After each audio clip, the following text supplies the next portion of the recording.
യമനിൽ നിന്ന് ഹൂതികൾ നടത്തിയ മിസൈൽ ആക്രമണത്തിൻ്റെ ആഘാതത്തിലാണ് ഇസ്രായേൽ. ഹൂതികളുടെ പുതിയ ഹൈപ്പർസോണിക് ബാലിസ്റ്റിക് മിസൈൽ 11.5 മിനിറ്റിൽ 2040 കിലോമീറ്റർ താണ്ടിയാണ് ഇസ്രായേലിലെത്തിയത്. തെൽ അവീവിന് സമീപത്തെ സൈനിക കേന്ദ്രമായ ജാഫ മേഖലയാണ് ഹൂതികൾ ലക്ഷ്യമിട്ടത്.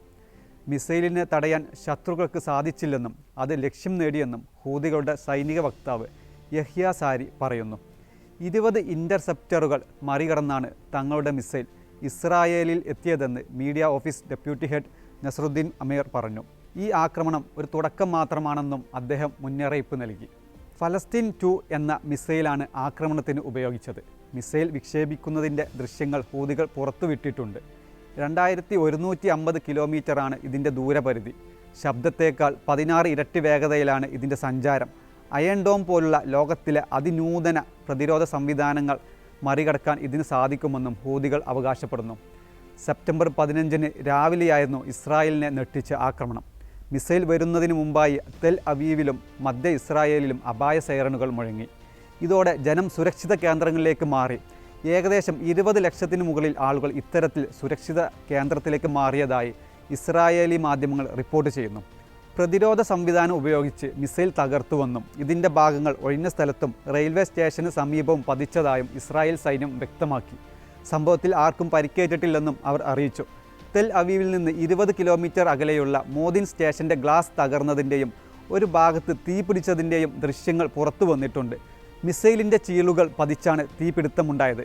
തെൽ അവീവിന് നേരെയുള്ള ആക്രമണത്തിന് ഹൂതികൾ കനത്ത വില നൽകേണ്ടി വരുമെന്ന് ഇസ്രായേൽ പ്രധാനമന്ത്രി ബെഞ്ചമിൻ നെതന്യാഹു മുന്നറിയിപ്പ് നൽകി.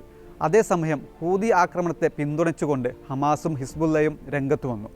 ഗസ മുനമ്പിലെ നമ്മുടെ ജനങ്ങൾക്ക് നേരെയുള്ള ക്രൂരതകൾ അവസാനിപ്പിച്ചില്ലെങ്കിൽ ഇസ്രായേലിന് സുരക്ഷിതത്വം അനുഭവിക്കാൻ സാധിക്കില്ലെന്ന് ഹമാസ് പറഞ്ഞു. ഹൂതികളുടേത് സുപ്രധാനവും ഫലപ്രദവുമായ അറ്റാക്ക് ആണെന്ന് ലബനാനിലെ സായുധ വിഭാഗമായ ഹിസ്ബുള്ള വ്യക്തമാക്കി. ഇസ്രായേലിൻ്റെ ബലഹീനതയും ദുർബലതയുമാണ് ഇത് തുറന്നു കാട്ടിയതെന്നും അവർ കൂട്ടിച്ചേർത്തു. ഇസ്രായേലിന് എതിരായ സൈനിക പ്രവർത്തനങ്ങളുടെ 5ാം ഘട്ടത്തിലേക്ക് കടന്നിരിക്കുകയാണെന്ന് ഹൂതികൾ പ്രഖ്യാപിച്ചിരിക്കുന്നു. ഒക്ടോബർ 7 ശേഷം ഗസയിൽ ഇസ്രായേൽ ആക്രമണം തുടങ്ങിയതിന് പിന്നാലെ ഹൂതികൾ ചെങ്കടലിൽ ഇസ്രായേലുമായി ബന്ധമുള്ള കപ്പലുകൾ ആക്രമിക്കുന്നുണ്ട്. മിസൈൽ സാങ്കേതിക വിദ്യയിൽ കാര്യമായ പുരോഗതിയാണ് ഹൂതികൾ കൈവരിച്ചതെന്ന് പുതിയ ആക്രമണം അടിവരയിടുന്നു. ഹൂതികളുടെ ആക്രമണം തടയാൻ അമേരിക്കയുടെ യുദ്ധക്കപ്പലുകൾ ചെങ്കടലിലുണ്ട്. ഈ കപ്പലുകളെയും അയൺ ഡോം അടക്കമുള്ള ഇസ്രായേലിൻ്റെ സ്വയം പ്രതിരോധ സംവിധാനങ്ങളെയും മറികടന്നാണ് മിസൈൽ ഇസ്രായേലിലേക്ക് പ്രവേശിച്ചത്. ഭൂമിശാസ്ത്രപരമായ പ്രശ്നങ്ങളും അമേരിക്കയുടെയും ബ്രിട്ടൻ്റെയും പ്രതിരോധ നടപടികളും ഹൂതികളെ പിന്തിരിപ്പിക്കില്ലെന്ന് ആക്രമണശേഷം ഹൂതി നേതാവ് യഹ്യ സാരി വ്യക്തമാക്കുകയുണ്ടായി. തുടർന്നും വലിയ ആക്രമണങ്ങൾക്കാണ് ഇവർ പദ്ധതിയിടുന്നത്. അടിച്ചമർത്തപ്പെട്ട ഫലസ്തീൻ ജനതയ്ക്കുള്ള പിന്തുണ തുടരുമെന്നും ഹൂതികൾ ആവർത്തിക്കുന്നു. 2 മാസം മുമ്പ് ഹൂതികൾ തെൽ അവീവിനെ ലക്ഷ്യമാക്കി ഡ്രോൺ തൊടുത്തുവിട്ടിരുന്നു. ആക്രമണത്തിൽ ഒരാൾ കൊല്ലപ്പെടുകയും 10 പേർക്ക് പരിക്കേൽക്കുകയും ചെയ്തു. ഇറാൻ്റെ പിൻബലത്തിലാണ് യമനിലെ സായുധ വിഭാഗമായ ഹൂതികളുടെ പ്രവർത്തനം. നൂതന ഡ്രോണുകൾ, ക്രൂയിസ് ബാലിസ്റ്റിക് മിസൈലുകൾ, കപ്പൽ വിരുദ്ധ ആയുധങ്ങൾ എന്നിവയെല്ലാം ഹൂതികളുടെ കൈവശമുണ്ടെന്നാണ് വിവരം. ഏകദേശം 2000 കിലോമീറ്റർ ദൂരപരിധിയുള്ള ബാലിസ്റ്റിക് മിസൈലായ തൂഫാൻ അടക്കമുള്ളവ തങ്ങളുടെ കൈവശമുണ്ടെന്ന് ഹൂതി വക്താവ് നേരത്തെ പറഞ്ഞിരുന്നു. തങ്കീൽ, അഹീൽ, ഖുദ്സ് 4 എന്നീ മിസൈലുകളും ഇവരുടെ ആയുധ ശേഖരത്തിലുണ്ട്. 900 കിലോമീറ്റർ റേഞ്ചും 20 കിലോഗ്രാം ഭാരവും വഹിക്കാവുന്ന ഷഹീദ് ഡ്രോണുകളും സയാദ് ഡ്രോണുമെല്ലാം ശത്രുക്കൾക്ക് ഭീഷണി ഉയർത്തുന്നവയാണ്. മെഡിറ്ററേനിയൻ കടൽ വരെ എത്താൻ കഴിയുന്ന ആയുധങ്ങൾ ഹൂതികളുടെ കൈവശമുണ്ടെന്നാണ് മുതിർന്ന അമേരിക്കൻ സൈനിക ഉദ്യോഗസ്ഥൻ വെളിപ്പെടുത്തുന്നത്.